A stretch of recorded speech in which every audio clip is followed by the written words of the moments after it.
Assalamualaikum warahmatullahi wabarakatuh.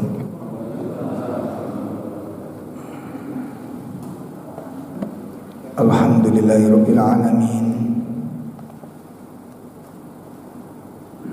Alladzi arsala rasulahu bil huda wa dinil haqq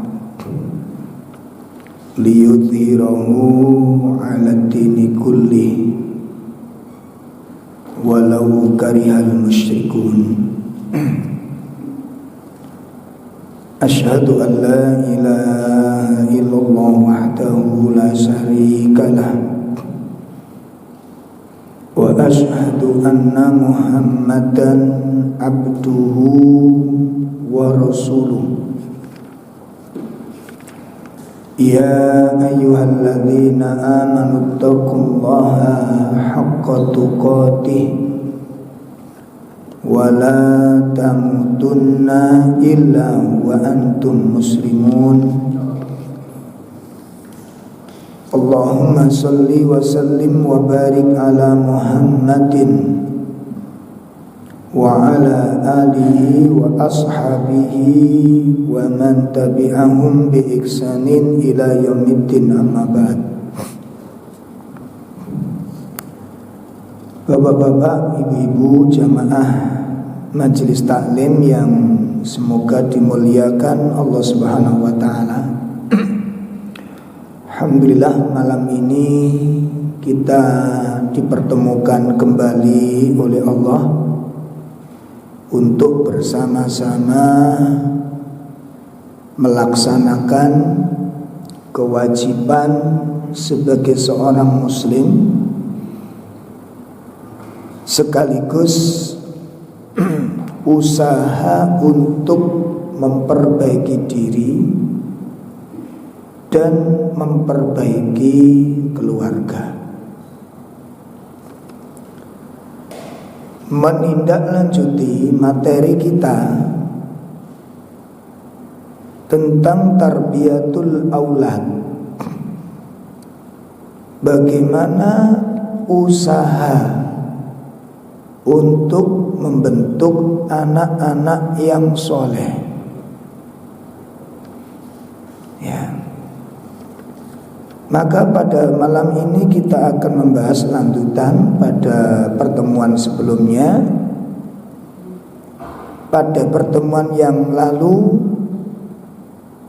masuk pembahasan yang ketiga, itu adalah al-qudwah, adanya keteladanan. Di para ulama mengatakan keteladanan ini merupakan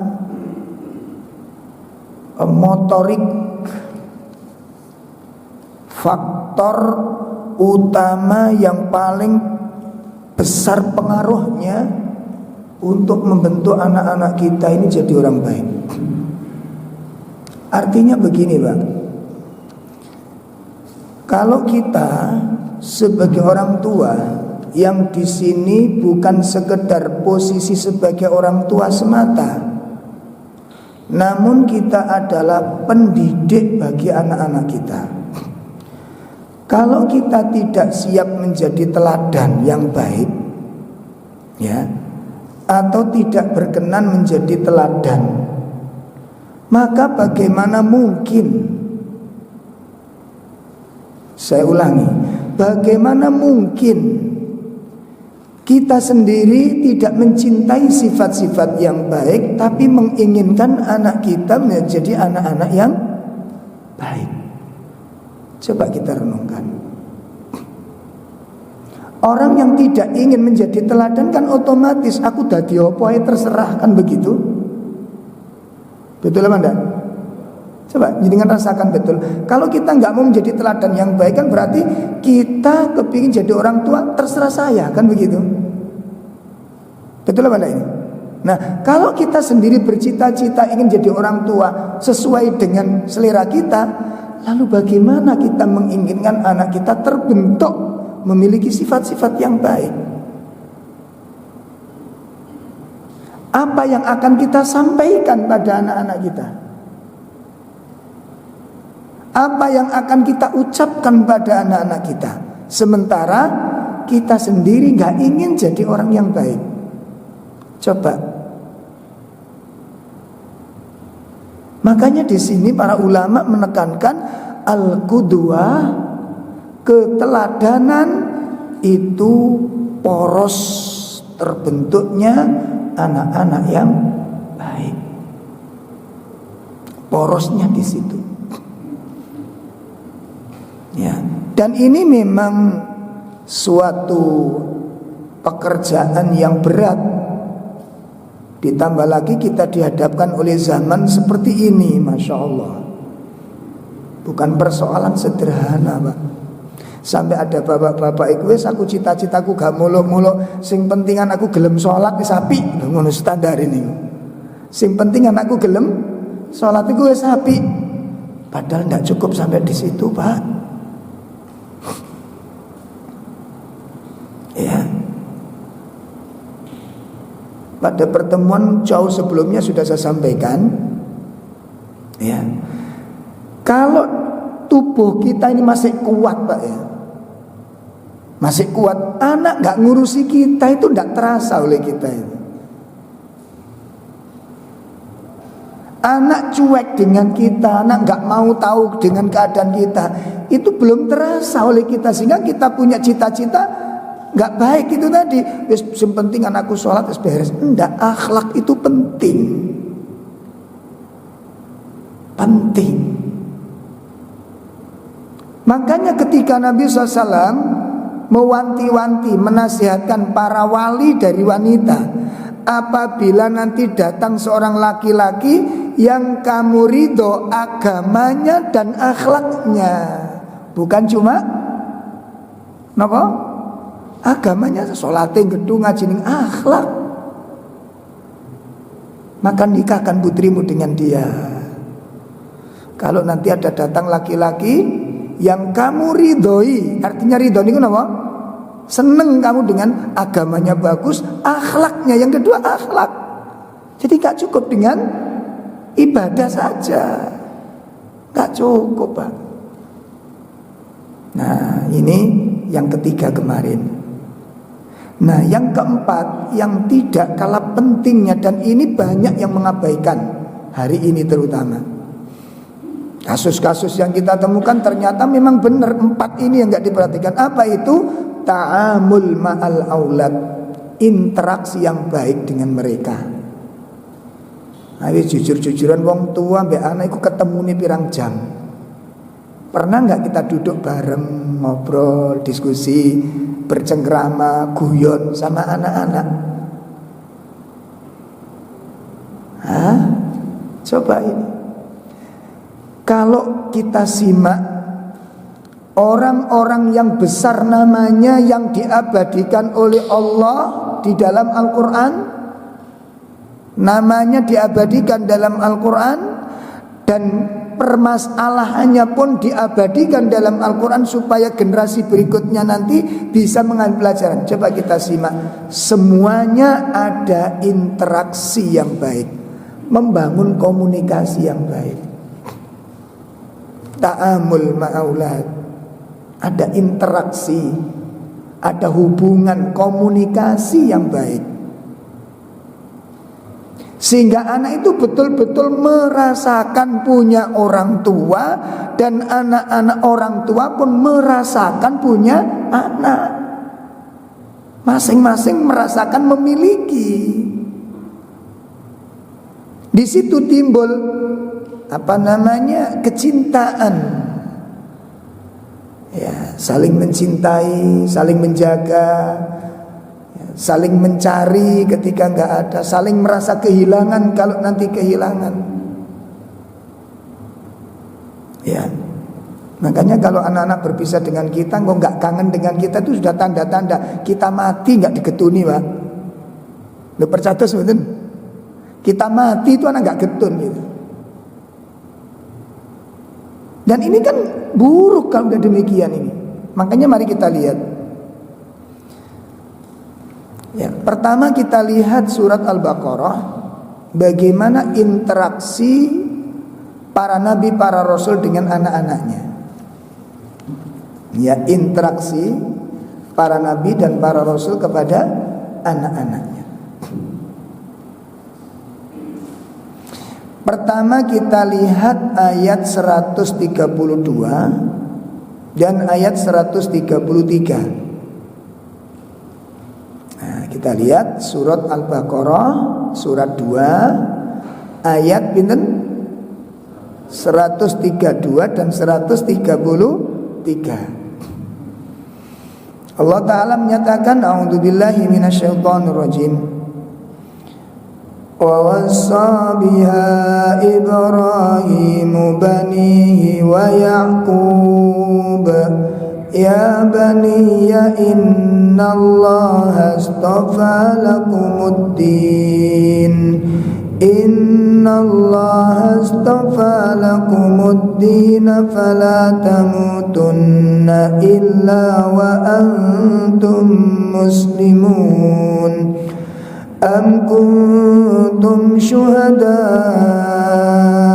idh hadara Ya'qub al-maut idh qala li banihi ma ta'buduna min ba'di qalu na'budu ilahaka wa ilaha abaika Ibrahim wa ilaha abaika Ibrahim wa Ismail wa Ishaqa ilahan wahida wa nahnu lahu muslimun. Ya. Ya, silakan. Dan Ibrahim mewasiatkan ucapan itu kepada anaknya. Demikian pula Yakub, wahai anak-anakku, sesungguhnya Allah telah memilih agama ini untukmu, maka janganlah kamu mati kecuali dalam keadaan muslim. Ya. Apakah kamu menjadi saksi saat maut akan menyebut Yakub ketika dia berkata kepada anak-anaknya, apa yang kamu sembah sepeninggalku? Mereka menjawab, kami akan menyembah Tuhanmu dan Tuhan nenek moyangmu, yaitu Ibrahim, Ismail dan Ishak, yaitu Tuhan yang Maha, dan kami hanya berserah diri kepadanya. Nah, ayat 132 menceritakan Nabi Ibrahim, Nabi Yakub memberikan nasihat kepada anaknya. Perhatikan, Nabi Ibrahim dengan Nabi Yakub memberi apa? Nasihat kepada anaknya. Lihat panggilannya, ya baniya. Kita lihat di situ ada kalimat apa? Ya baniya, wahai anak-anakku. Ini menunjukkan apa? Menunjukkan apa? Adanya sebuah interaksi yang baik. Berarti apa Pak? Ada waktu untuk duduk bareng itu. Disampaikan dalam kondisi yang baik, dalam keadaan pikiran yang baik dan waktu yang baik. Ada waktu untuk itu. Nah, ini kita renungkan ini. Terutama anak-anak sudah kalau masuk SMP, SMA, kuliah, wis duduk ambek wong tua niku kena dihitung, Pak. Betul apa ndak ini? Atau kadang-kadang malah minder duduk sama orang tua, gak enak ngomong ambek bapak ini. Ini perlu kita renungkan. Kalau memang tidak bisa duduk bareng, itu mesti ada persoalan. Apa sebabnya? Ini loh, jangan dibiarkan. Ini masalah. Coba kita lihat Nabi Ibrahim, Nabi Yakub memberikan seperti itu. Begitu juga pada ayat 133 Allah mengingatkan kepada Nabi Muhammad, "Hai Muhammad, apakah kamu menyaksikan? Apakah kamu hadir di saat Nabi Yakub menjelang kematian?" Dia berpesan kepada anaknya, dia berkomunikasi, berarti pada saat detik-detik terakhir anak-anaknya berkumpul di sana. Ada sebuah komunikasi yang sangat bagus untuk mendampingi orang tua di masa detik-detik terakhirnya. Oh, ini penting kita lihat. Lah kalau anak-anak sudah terbiasa nggak kumpul sama kita, nggak terbiasa interaksi dengan kita, kita sakit dalam keadaan sekarat pun dibiarkan sendirian nanti. Dan ini fakta di lapangan sampun terjadi, Pak. Loh, kira-kira panjenengan dengan saya siap tak di saat sakaratul maut sendirian menghadapinya? Nek kendel gak apa-apa, siap Ustaz. Ya. Siap tak kita? Dengan fitnah-fitnah yang sangat luar biasa. Makanya kan Nabi mengingatkan, lakinu mautakum bila ilaha illallah. Ajarilah orang yang akan mati di antara kalian, talkinkan orang yang akan mati di antara kalian dengan kalimat. Nah, kira-kira sapa sing nunggu iku lambe sampeyan menjelang kematian nanti? Orang yang paling dekat yang bisa diharapkan siapa? Anak, tidak ada lain. Teman paling nak nyambangi wong loro pirang jam nek teman itu. Hah? Ayo, konco akrab ya, konco akrab berapa jam? Selama opname saulan dikunjungi berapa kali? Paling banter piro? Rini apa ora? Paling banter itu. Kenapa? Dibatasi oleh kewajiban keluarga, teman begitu, saudara pun begitu. Dibatasi oleh kewajiban dengan keluarga. Makanya kalau udah kena keluarga nggak bisa diiri lebih banyak dari itu, Pak. Satu-satunya orang yang tidak dibatasi oleh keluarganya siapa? Anak. Walaupun sudah berkeluarga wajib mendampingi orang tuanya. Lho ngeten iki nek mboten anak soleh sido tak kira-kira. Siap ta mereka? Oh, ngoten siap ta. Nah, anak-anak soleh niku Masya Allah saya temukan santri-santri itu, Pak. Sampai ada yang izin tidak ngajar. Izin Ustaz, saya minta ini karena abah saya sakit berat. Saya kepingin seandainya ini takdir Bapak saya detik-detik terakhir, saya ingin ada di sampingnya. Dari mulai ke kamar mandi, nuntun keluar kamar mandi, nyoplok no came, anaknya itu ingin berbuat baik di sana. Itu kesolian, Pak. Tanpa orang tuanya meminta. Sampai disuruh pulang sama orang tuanya, tetap dia minta izin sama istrinya. Karena istrinya sudah diajari, sudah diberitahu. Subhanallah. Kebanggaan apalagi di sini kita punya anak, coba. Itu saat-saat yang dibanggakan punya anak itu, Pak. Duduk kok nikmati terus dikai karangan, orang no manfaate iku. Napa manfaate? Iso ngringano siksa. Tak tukokno karangan bunga 3 juta, Pak. Sing lemu sapa? Sing dodol bunga.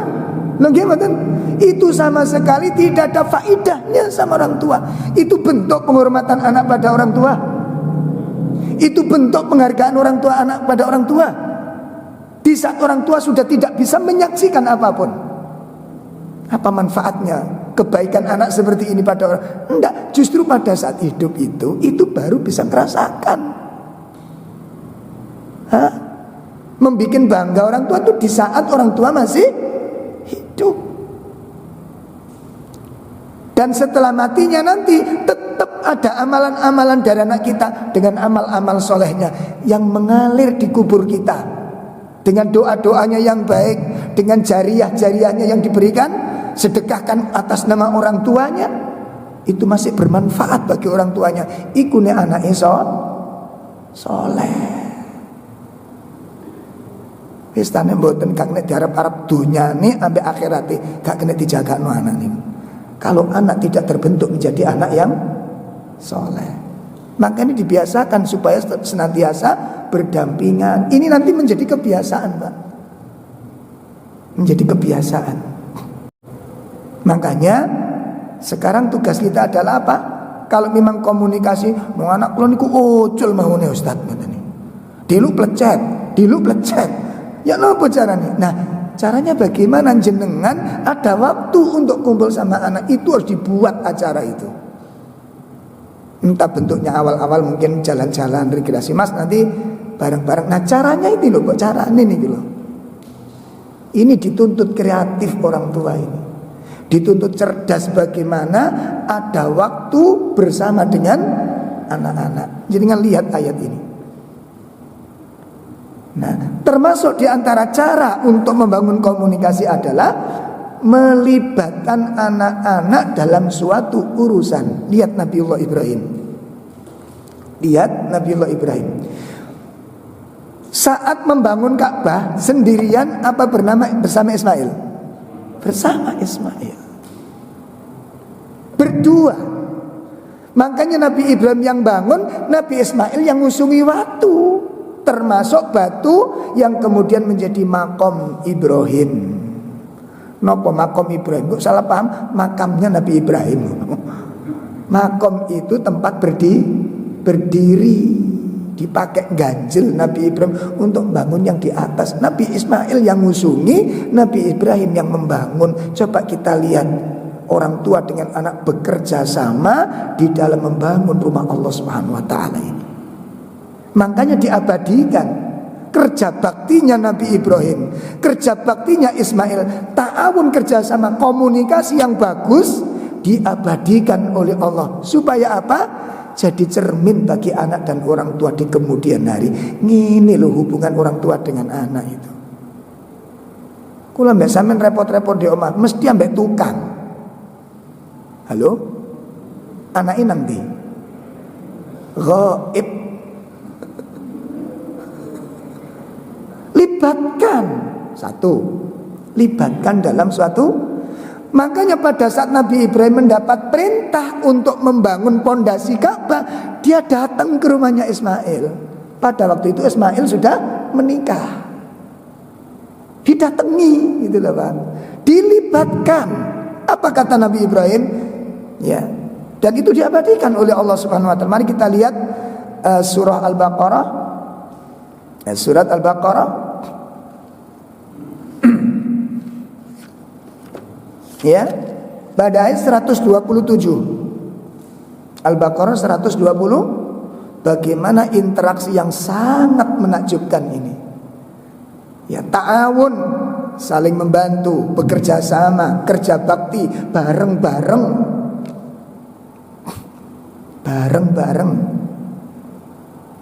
antara orang tua dengan anak, bersinergi. Dan nanti kita lihat mutiara-mutiara kata yang disampaikan Nabi Ibrahim dan bagaimana jawaban Nabi Ismail. Itu buah dari Rabbi habli minas. Itu yang dinteni Pak. Apa itu? Buah anak yang soleh kemarin sudah kita terangkan. Anak bersedia membantu orang tua di dalam menyempurnakan ketaatan.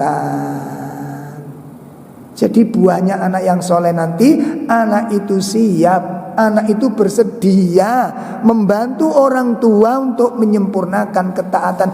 Gak iso ijen, itu gak iso Pak kula mbek sampean. Mboten saged. Makanya kan kula wanti-wantine awak sampean iki sik sehat, anak dablek iku gak patek krasa, tapi nek wis buyuten baru krasa, ngono lho. Sik kate priksa diterno sapa coba, nggih? Sing sikile wis mreteli kuwi lho. Kate numpak sepeda motor dhewe. Ayo. Manggil orang, ndak pantas minta tolong tetangga, ndak pantas wong punya anak. Sementara anak tidak siap membantu orang tua, pripun? Pripun? Mari kita lihat. Ayat 100 pinten mau? 20. Wa idh yarfa'u Ibrahimul qawa'ida minal baiti wa Ismailu Rabbana taqabbal minna innaka antas sami'ul alim. Ya. Dan ingatlah ketika Ibrahim meninggikan pondasi Baitullah bersama Ismail seraya berdoa, ya Tuhan kami, terimalah amal dari kami, sungguh Engkaulah yang maha mendengar, maha mengetahui. Masya Allah. Ingatlah ketika Nabi Ibrahim meninggikan pondasi Ka'bah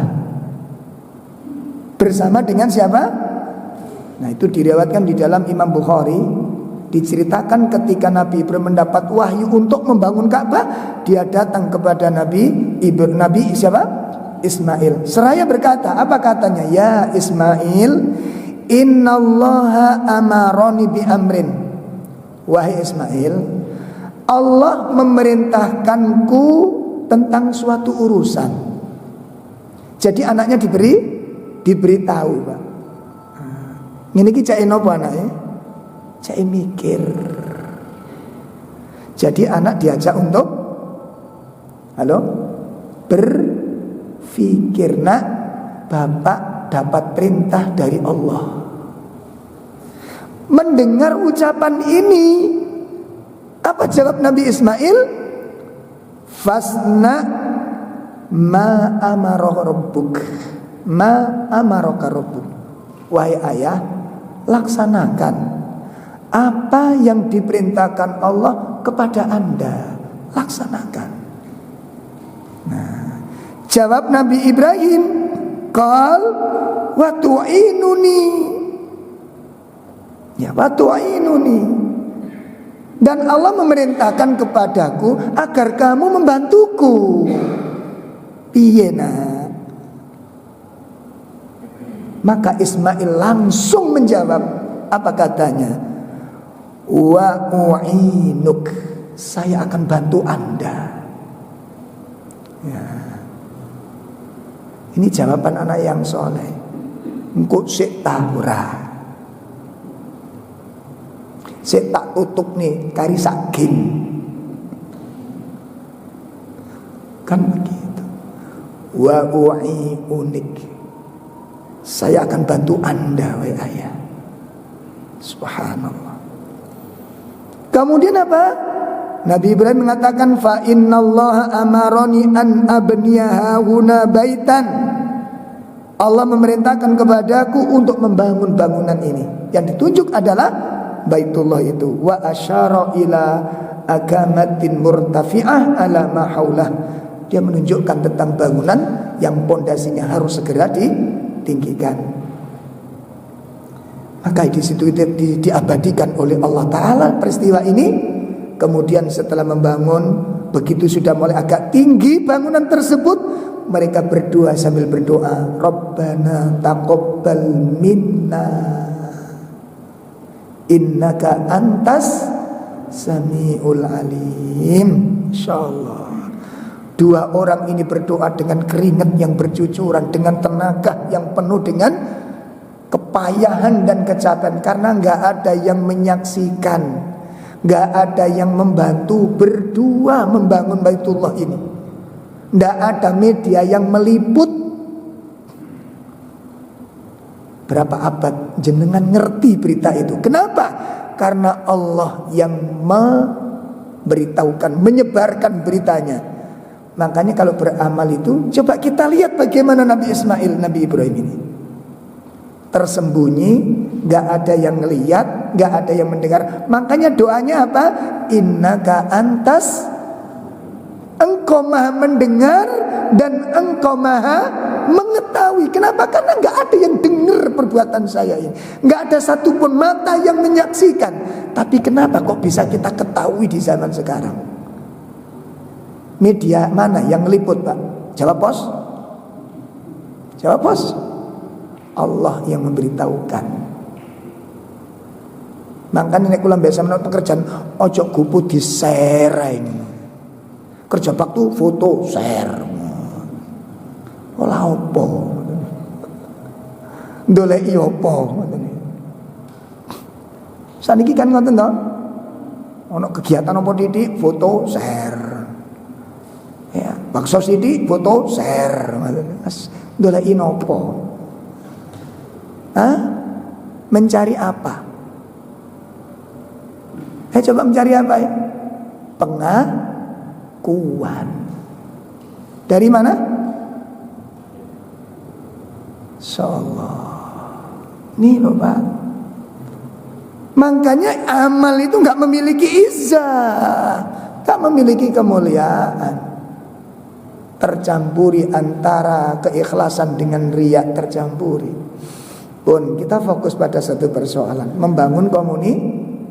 Nah, caranya bagaimana? Libatkan anak dalam satu urusan pun. Satu. Nah, urusan ini harus dibuat oleh orang tua. Intinya Pak, wong tua kudu pinter gawe acara. Ayo acara apa digawe dibuat. Libatkan anak-anak. Itu pertama. Cara membangun komunikasi. Satu. Yang kedua apa Pak? Yang kedua, kalau anak-anak sudah dilibatkan, jangan diberi beban di luar kemampuannya. Saged dipaham nih? Jangan diberi beban di luar kemampuannya. Nah, caranya bagaimana? Ya sampean tawari sampean nak iki ono urusan ini. Kira-kira kamu bisa apa dalam hal ini? Takono anake. Aku tak ngeterno bagian nulis ya wis tulisen lho ngono. Mosok nulis tok ngono sampean kali. Lah to? Satu. Membangun komunikasi caranya apa tadi? Melibatkan anak dalam suatu urusan. Yang kedua apa? Jangan beri beban di luar kemampuannya. Ini penting. Atau jangan diberi beban yang berlebihan, yang nantinya anak itu capek dan bosen kalau urusan dengan kita. Makanya diceluk sapa? Celuk bapakmu, paling dikongkon. Ngono, Pak. Apal anak itu. Halo? Kenapa? Iki lho, dilatih. Ini kedua, jangan diberi beban di luar kemampuan atau jangan diberi beban yang berlebihan. Anak biar gak bosen. Ojo di bener-bener cocok Ustaz. Sing nom-nom. Itu yang kedua. Yang ketiga bagaimana Pak? Ini yang sering kali kita gagal. Apa itu? Hargai setiap karyanya, sekecil apapun bentuknya. Nah ini kadang-kadang kula nggak pinter menghargai harga anak itu. Sini junjungan kan, ya Allah, mek ngono tok. Halo? Iku sing arek mengkeret nih. Nek dikongkon maneh nek sampean bahasane kaya iku tuh disuruh lagi, semangat apa ndak? Ndak. Pasti. Kenapa? Fitrah manusia itu seneng nek karyanya dipuji walaupun nggak terlalu baik. Jelas? Hargai karyanya, hargai kerjaannya, walaupun remeh, walaupun kecil sifatnya. Kenapa? Fitrah manusia itu seneng dihargai. Bang ibu-ibu nih, kalau ibu-ibu itu ada orang niku yang aktif Pak. Jadi kalau ngaji niku bikin pepes kecil-kecil kan.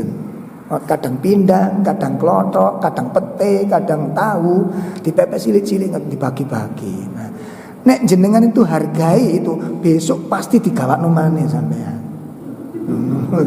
Lo percaya mboten? Lo percaya mboten? Kenapa? Fitrah manusia itu seneng dihargai. Dengarkan. Iya. Sinten sing damel brengkesan iki? Kula ki jenengan ki Mbak. Kok mantep ambune. Mu seneng menit digawakno maneh sampean. Ayo coba sampeyan dikai wong. Lah kok ngene ambune kok gak enak ayo. Bu, sampeyan gawakno maneh apa ora? Iku sing tuwek-tuwek lho, Pak. Kenapa? Fitrah manusia itu seneng kalau itu cara membangun motivasi. Perhatikan, itu cara membangun. Kadang-kadang kita itu, anak kita itu bangkit motivasinya, tapi justru jalan untuk bangkit itu kita tutup. Dengan cara apa? Tidak menghargai apa yang dilakukan. Jelas nih? Coba ngangkat nanti rotok marat-marat. Masya Allah, Alhamdulillah, bagus. Engkau ngangkat-ngangkat diri kan sampai ngangkat nih. Sampai coba nanti. Bi, tak taruh sini. Bagus, hebat, Masya Allah. Makasih nih, jazakallah khair. Seneng anak itu. Seneng, fitrah manusia. Ayo coba kalau kita kerja, nek rumangsane wis pol-polan gitu kan, terus nggak dihargai, rasanya piye? Wingi anu Pak Geri tak chat, mek ngono tok Pak. Lho ngono kira-kira piye? Ya kira-kira ngrungokno ngoten rasane piye? Itu pula yang dirasakan oleh anak-anak kita ketika karyanya tidak. Yang keberapa tadi? Hah? Yang ketiga, hargai sekecil apapun karya kebaikan yang disampaikan. Itu bahasa motivasi. Itu bahasa motivasi. Ada bapak-bapak ikut istrinya wis gak kewelem gelem jilbaban, mboten purun sampai suaminya ku stres. Embuh jadi. Wong iki diapakno enake. Iku wajib, Dek, tetep gak terpakai. Kenapa? Karena setiap kali baru pakai jilbab wis dilokno gak syar'i ngono. Mengkeret maneh akhirnya. Biarkan apa yang dia mampu dulu. Saya kalau menghimbau para ibu-ibu yang wangil, Bu, jenengan coba pakai dulu. Malu kali sinten. Apa nggak lebih malu kalau nggak pakai? Tapi kalau mboten siap sing gede, gak usah sing gede, sing ciut-ciut ae ngono. Sing cilik-cilik ae. Nah apa-apa, yang penting jenengan sudah mulai ikhtiar. Jelas ini? Itu cara membangun motivasi. Begitu datang pengajian ternyata pakai kudung kecil, enggak apa-apa. Alhamdulillah, Masya Allah, kan sudah beda. Sampai pangling saya. Dipuji, dihargai. Itu ketiga. Yang keempat, ini termasuk kesalahan-kesalahan yang paling banyak dilakukan oleh para orang tua. Apa? Memberi toleransi terhadap kekurangan-kekurangan yang ada, yang mungkin pekerjaannya tidak sempurna seperti yang kita harapkan. Perhatikan, memberi toleransi, memberi kerikanan, hukuman, sanksi, memaklumkan kekurangan-kekurangan ketika mengerjakan sesuatu hasilnya tidak sempurna yang seperti kita harapkan. Kenapa? Ini tahap belajar. Iku sing garek kula mbek sampean kongkon titik moh temen. Kenapa? Setiap ada kurang mesti diunek-unekne. Iku sing garek kacrek. Ngerti kacrek? Napa, Pak? Kapos. Moh. Ya lale terno diluk emoh. Diluk emoh. Saya pengalaman pada diri saya sendiri, Pak. Saya belajar banyak anak-anak saya itu. Satu saat itu disuruh goreng umiknya kacang. Nah, umiknya yang salah. Kompor niku digedhekno lali gak dicilikno, Pak. Kacang dijegurno gak diongsong ditunggu. Nah, turun pengalaman nih. Nah, akhirnya rotok kemendeng. Wah, tak guyoni kali itu. Oh ya Allah, ini kacang rasa areng. Saya cuma ngomong begitu nih Pak. Sing jenenge anak putri ini masuk kamar mandi dikunci tekan jero nangis nang jero kamar mandi.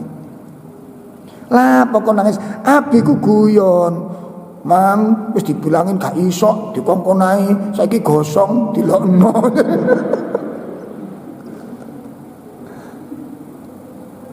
Anak gak bisa, mau kerja hasilnya kurang maksimal, dimaklumi. Kongen ngechat kok rodok marat-marit, yo gak ngono rek, wis jarno ae sih. Sing gelem, sing penting gelem. Masya Allah, bagus Mas. Ini nek gak miring CC coba dikene lebih ganteng loh. Cara mensikapi kesalahan itu bagaimana? Pripun? Cara mensikapi sebuah kesalahan itu penting loh, Pak. Ini kesalahan-kesalahan orang tua yang kadang mematikan potensi anak, mengebiri potensi anak. tidak memberikan toleransi ketika mereka melakukan kesalahan atau hasil karyanya tidak sempurna. Akhirnya Pak, Jini putri saya itu jarak 1 bulan tak suruh lagi, ngoten. Nduk, goreng tomat dulu nduk. Moh. Ya Allah nek dikongkon Nabi nih, katanya anak soleha itu nek disuruh orang tua harus mau moh. Goreng tok seng emoh. Malah nok sidae. 1 2 niku moh. Sing ketiga emoh. Tadi pakai tasjid ngoten niku. Emoh. Kenapa sih kamu disuruh? Nanti gosong lagi dimarahi lagi. Ya Allah, 1 bulan yang lalu masih lu kesimpen. Ini pelajaran sing salah saya. Kenapa? Wong jenenge belajar iku nggo endi ceritani hasilnya? Ada orang belajar hasilnya sempurna? Ada? Nggak ada. Nggak ada. Bahasa yang kita pakai itu mengebiri atau memotivasi. Itu yang harus bapak-bapak perhatikan, ibu-ibu perhatikan. Bukan sekedar komentar. Saged dipahami? Bagi teman-teman yang belum sholat sama sekali, gimana caranya? Nek sampean tuntut sholat itu kudu koyo Rasulullah, nek enggak sah, mengkeret gak sida sholat, Pak. Betul apa enggak? Wis Pak, saiki sampean sholat to. Nek gak diterima urusane Gusti Allah. Lho ngono. Sing penting sampean sholat. Kula dereng ngapal dongane wis ngomong subhanallah tok. Asal rasaku oleh. Boleh bagi orang yang belum bisa sama sekali dengan Quran, dengan membaca subhanallah alhamdulillah wala ilaha illallah, ganti dari surat Al-Fatihah dan Al-Quran ketika sholat boleh.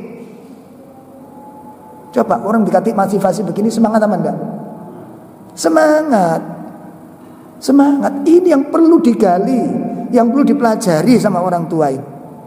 Kalau kita ingin anak kita bangkit dan berdampingan dengan orang tuanya. 1, libatkan dalam satu urusan.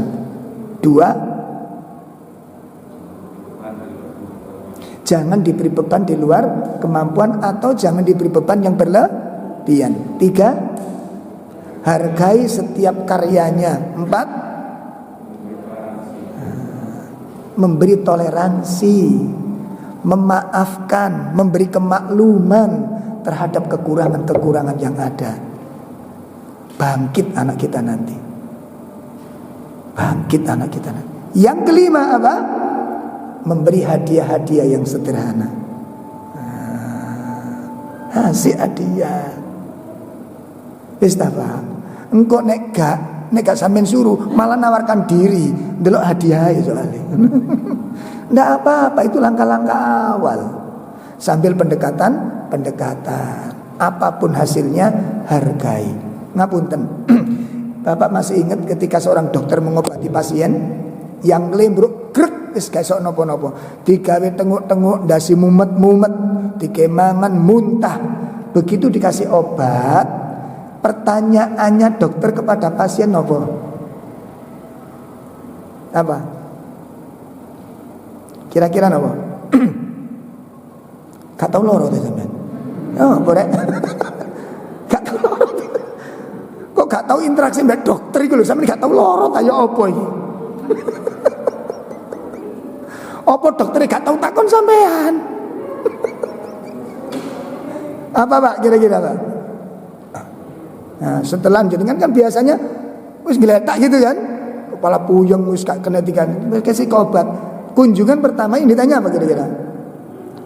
Gimana keadaannya? Gimana? Apa kepalanya masih pusing? Tutup mangane sing ditakokno.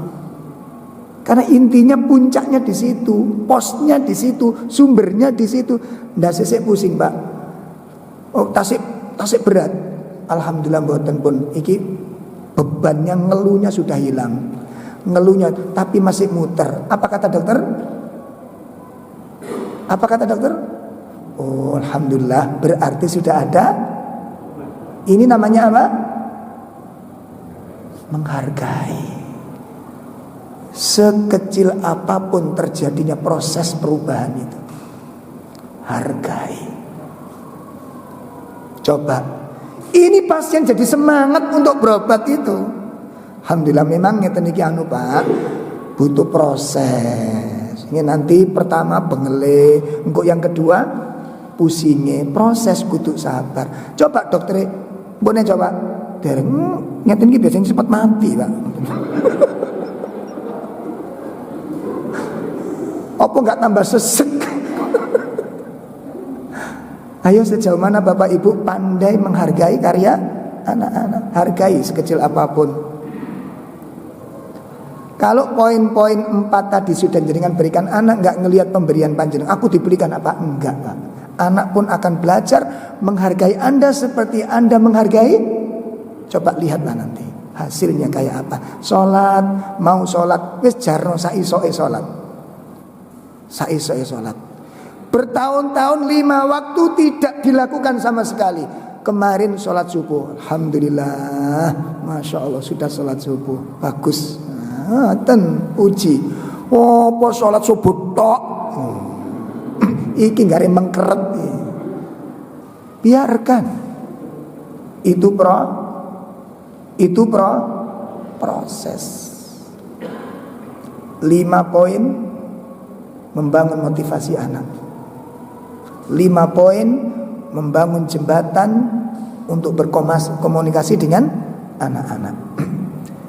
Dan sambil berdoa kepada Allah, mudah-mudahan kita dan anak-anak kita semoga senantiasa dalam penjagaan Allah Subhanahu wa taala. Demikian kurang lebih, mohon maaf yang sebesar-besarnya. Kita cukupkan. Sallallahu ala nabiyyina Muhammad, subhanakallahumma wa bihamdika asyhadu an la ilaha illa anta astaghfiruka wa atubu ilaik. Assalamualaikum warahmatullahi wabarakatuh.